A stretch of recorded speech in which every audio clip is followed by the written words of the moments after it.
शुरू करते हैं आज की कहानी। ब्रजभूमि में एक जंगल के पास एक गांव बसा हुआ था। जंगल के किनारे ही एक टूटी फूटी झोपड़ी में एक 7 साल की बच्ची अपनी बूढ़ी दादी के साथ रहा करती थी, जिसका नाम दादी ने बड़े प्यार से चंदा रखा था। चंदा का उसकी दादी के अलावा कोई और नहीं था। उस बूढ़ी दादी के पास भी कमाई का कोई साधन नहीं था।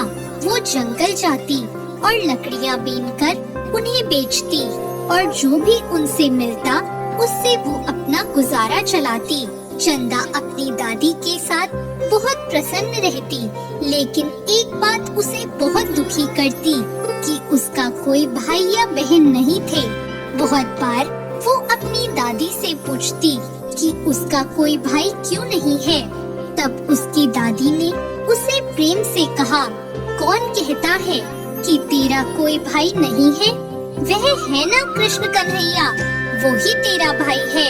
ऐसा बोलकर दादी लड्डू गोपाल की ओर इशारा कर देती। चंदा की झोपड़ी में एक पुरानी सी किंतु बहुत ही सुंदर लड्डू गोपाल की प्रतिमा थी। चंदा की दादी उनकी बड़े मन से सेवा किया करती।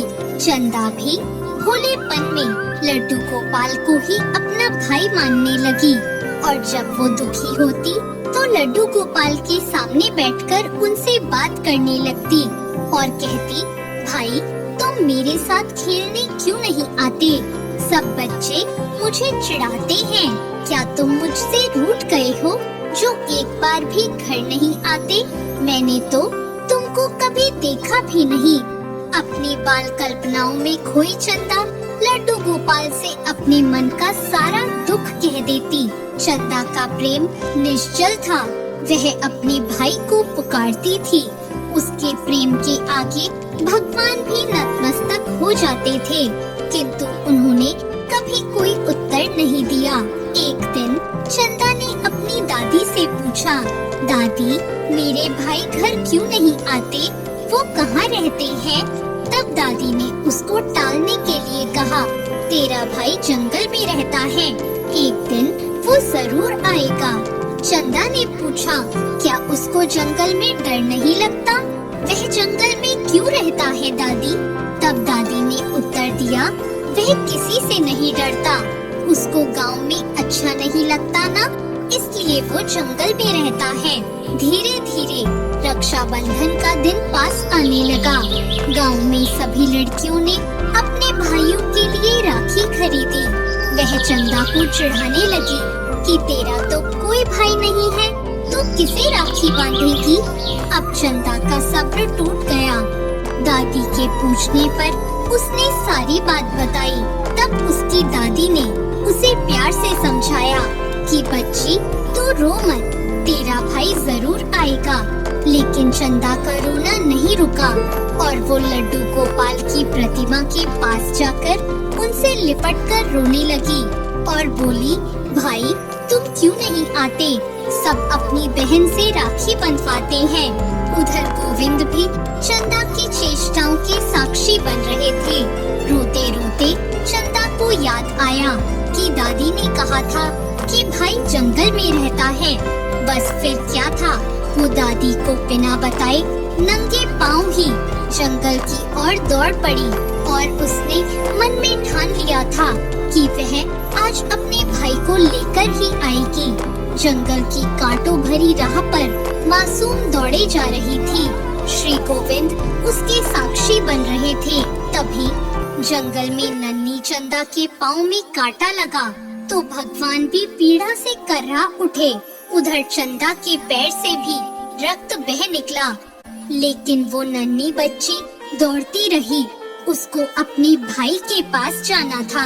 एक स्थान पर वो थककर रुक गई और रो रो कर पुकारने लगी, भाई तुम कहाँ हो? तुम आते क्यों नहीं? अब श्री गोविंद के लिए एक पल भी रुकना कठिन था। वह तुरंत उठे और एक 11-12 वर्ष के सुंदर बालक का रूप धारण करके चंदा के पास आ गए। उधर चंदा थक कर बैठ गई थी और सिर झुकाकर रोई जा रही थी।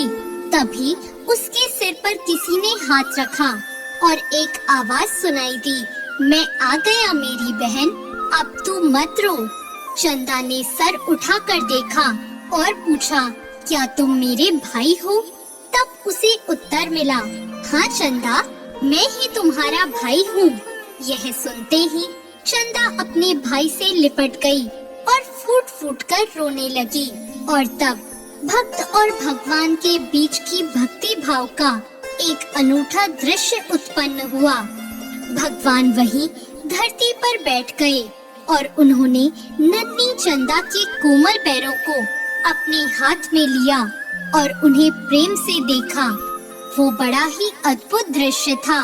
बहन भाई को पाने की प्रसन्नता में रो रही थी और भगवान भक्त के कष्ट को देखकर रो रहे थे। श्री हरि ने अपने हाथों से चंदा के पैर में चुभे एक एक कांटे को बड़े प्रेम से निकाला और उसके पैरों पर अपने हाथों का स्पर्श किया।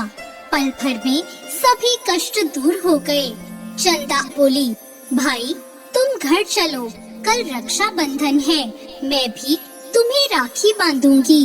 भगवान बोले, अब तू घर जा, दादी प्रतीक्षा कर रही होंगी, मैं कल सुबह ही घर जरूर आऊंगा। चंदा बहुत प्रसन्न थी और उसकी सारी चिंताएं मिट गई थी। अगले दिन सुबह नहा धोकर अपने भाई की प्रतीक्षा के लिए द्वार पर ही बैठ गई। उसको ज्यादा इंतजार नहीं करना पड़ा।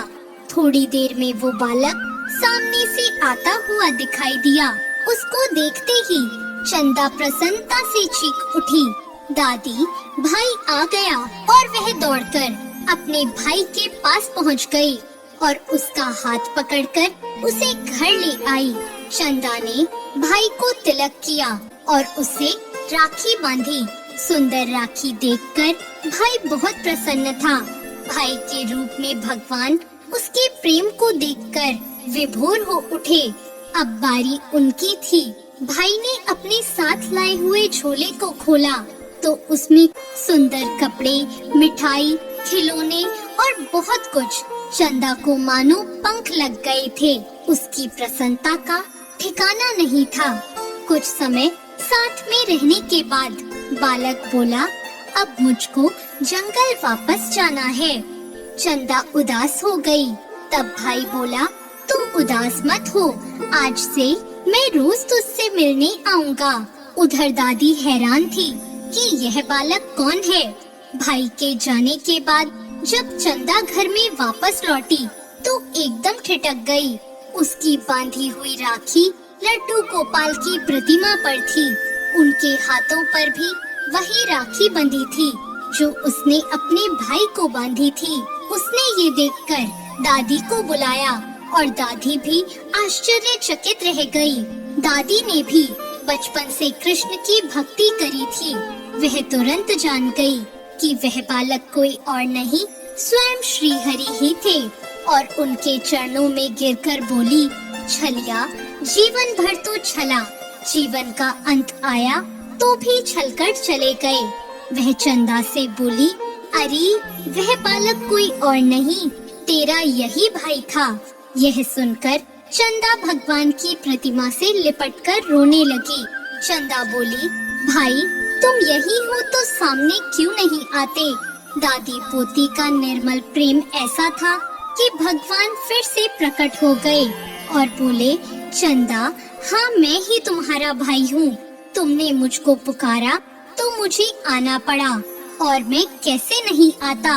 जो लोग ढोंग दिखावा पाखंड रचते हैं मैं उनसे बहुत दूर रहता हूँ, किंतु जब कोई सच्चा भक्त मुझे प्रेम से पुकारता है तो मुझे आना ही पड़ता है। भगवान और भक्त की प्रेम लीला चल रही थी।